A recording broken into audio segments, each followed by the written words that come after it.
Hey everyone, welcome to my channel The Coach, and this is part 3 of the series how to register and apply for PMP. So in this video I'm going to talk about exam pattern, resource and exam strategy, exam format and its difficulty level. Now let's learn about the exam pattern. Alright, so you have to answer 180 questions and you will get 230 minutes. Out of this 180 question, the first 5 question which you will get, that is unscored pre-test questions, just to check everything is working and to make you comfortable to the user interface. The rest 175 questions are scored questions on the basis of which you will be evaluated. So these 180 questions would be asked in 3 sections: part A, part B and part C. So once you answer part A, you will get a 10 minutes break.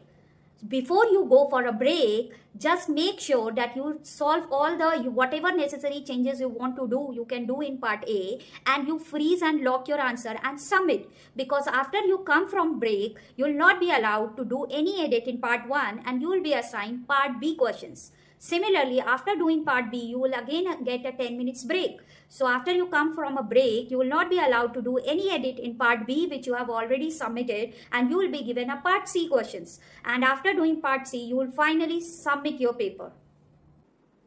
So percentage of items on the test. So the 180 questions which would be asked in the exam, PMI categorizes those into 3 domains. That is people domain 42%, process domain 50% and business environment 8%. So this people, process and business environment domain, the percentage which PMI gives, the exact number of items for each question type and approach may vary by form, and it is not a section wise category that section A would be on people domain. No, it's overall out of 180 question, 42% can be of people, 50% can be of process and business environment would be 8%. You may be wondering what the people domain, process domain and business environment domain actually mean. What kind of questions and topics are included in all these 3 domains. So to check this, you need to go into pmi.org. So let's see how it works. pmi.org, that's the official website. So you'll get the page, PMI page. Here on the left hand side, you'll get the option certification. Click and select PMP, Project Management Professional. Once you select it and click on it, you will get a page. You scroll down on this page where all the information about PMP is there. Here you will get exam content outline, a download PDF option. Download this PDF. Once you download this PDF, on the 4th page of this PDF, you can see they have explained that in people domain, what topics, based on what topic the questions will be asked, what they mean about people domain. Similarly, they have very well explained about process domain, and they have also explained about the business environment domain. So this would give you a clear idea about domains. One more important thing to note here, that about half of the exam will represent predictive project management approaches. The other half will represent the agile or hybrid approaches. So in all the respective domain like people, process and business environment, you can find questions related to predictive, agile and hybrid approaches. It's not like that it is not categorized domain wise that only predictive questions will be asked in people domain. No, in people domain there can be questions of predictive, agile or hybrid. Before you start the exam, you get a tutorial and followed by a survey. Both are optional and it might take 5 to 15 minutes to complete it. And this time which you will spend on tutorial or a survey is not counted in the examination time of 230 minutes. The best part is you can give your exam in 16 different languages. So you are free to select language of your choice.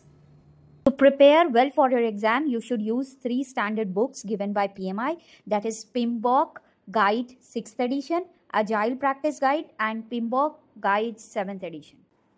Now let's see how to download and how to get this PMBOK. So the 2 books, PMBOK 6th edition and Agile Practice Guide, right now you won't find on the pmi.org website or the page. So what you can do is anyone in your network, if they were PMI member 1 year before, they must have downloaded this. So you can take it from them. In PMBOK 6th edition only, when you scroll down, you will get a Agile Practice Guide in the same PDF. So these two books you can take from your network. To download PMBOK 7th edition, you should go to pmi.org. On top, you can see membership. In the membership, you will get an option of PMBOK guide. Click on that. You will get an option. If you are a member of PMI, you can download it for free. If you are not a member, you can shop it on Amazon. Other benefits of membership, we will discuss in the next video, but right now I can only say that I highly recommend to become a PMI member. It's very, very beneficial. Share about the exam strategy which I use to clear the exam. So first is I started with PMBOK 6th edition. It has 13 chapters. So I made a goal of 1 chapter each day and completed 13 chapter. And after completing PMBOK 6th edition, it took me around 2 weeks to complete it.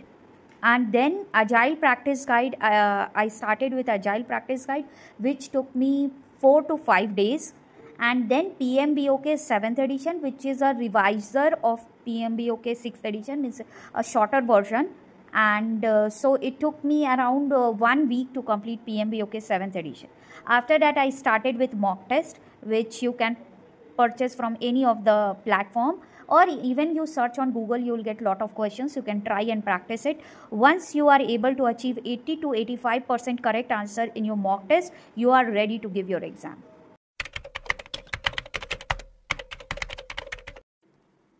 Now let's talk about very important side, that is how are the questions asked. So questions which I got in my exam were scenario based, very lengthy questions, and it was a mix of multiple choice, drag and drop where you have to match with the correct option, and true and false. So the main challenge for this exam is time management. So that's why I would always say practice, practice and practice the question. When you practice the question, you get that PMP mindset and you are quick in solving the question.